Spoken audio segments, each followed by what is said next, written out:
Kita teruskan. Ista'inu hadis 160 ya. Ista'inu padha njaluk tulung sapa sira kabeh. Ala injahil hawaiji ing atase meroleh pira-pira hajat bil kitmani kelawan nyingitake. Fa inna kulladzi nikmatin maka setune saben-saben wong kang duwe nikmat mahsudun ikut den hasad den dengki.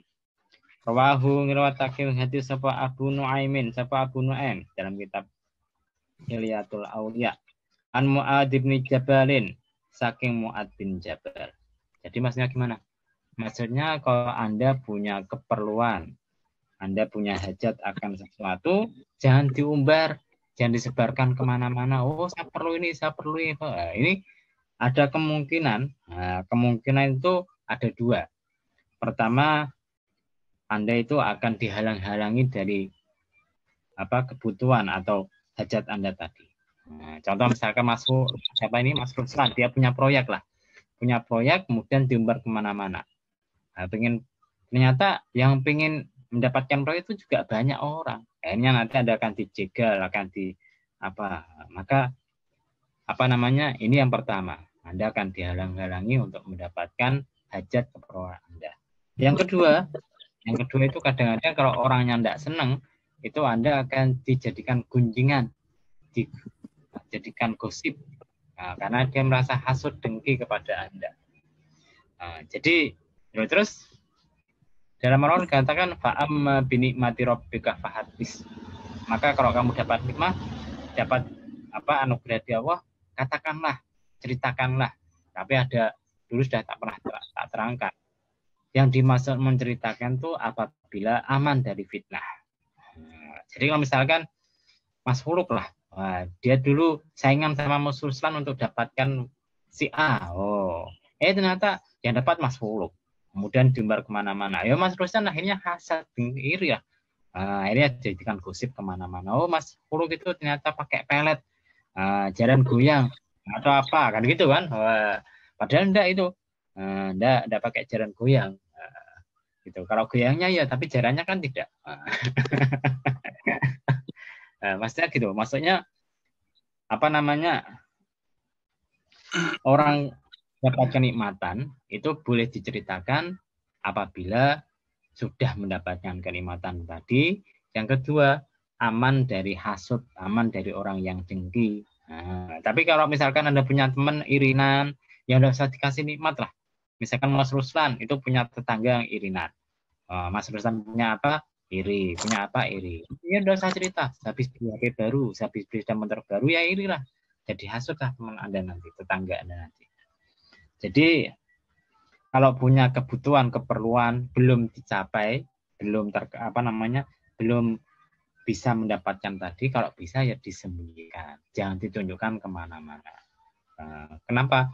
Kalau Anda kebetulan ngomongnya sama orang yang sama-sama butuh itu, perlu hajat itu, bisa-bisa Anda dicegal. Dulu pernah tak ceritakan kan, Kiai saya sendiri, guru saya sendiri, namanya Kiai Isom Hadik. Itu cucunya Kiai Semasari dulu. Pernah naksir sama seorang wanita. Kalau dia ngelamar, otomatis diterima, Wong. Cucunya Kiai Semasari, lalu dia adalah Kiai, lulusan luar negeri dari Madinah lagi. Jadi pinter lagi. Tapi delalah ketika dia mau menikahi wanita tadi, ngomong sama temennya, cerita-cerita sama temennya. Delalah yang diceritani itu juga naksir. Naksir sama si wanita tadi. Akhirnya gimana? Akhirnya Gus itu dikasih info yang salah. Si wanita dijelek-jelekan gini. Akhirnya Gusnya tidak jadi ngelamar. Karena dapat info dari temennya yang keliru. Habis tidak jadi dilamar, ternyata dilamar sama temennya sendiri. Yang ngasih info tadi. Nah itu. Jadi kalau Anda punya keperluan belum dicapai, ya jangan terlalu diumbar kemana-mana. Jangan ditunjukkan kemana-mana. Karena tadi kadang-kadang bisa dihalangi sama orang, kadang-kadang menjadi dengki, bikin iri sama orang. Misalkan Mas Fuluk lah, sudah kaya misalkan, kemudian mau beli rumah lagi, cerita sama teman-temannya. Maka temannya yang iri kan gini, wis sugih punya rumah banyak kok beli rumah lagi. Padahal Anda masuk, ya kan? Ini orang yang dengki semacam itu. Orang yang dengki itu tidak akan pernah merasa bahagia ketika temannya atau orang lain itu dapat kenikmatan. Jadi kalau Anda tahu punya teman yang irinan, ya udah usah dikasih berita kesuksesan Anda, udah usah dikasih berita apa namanya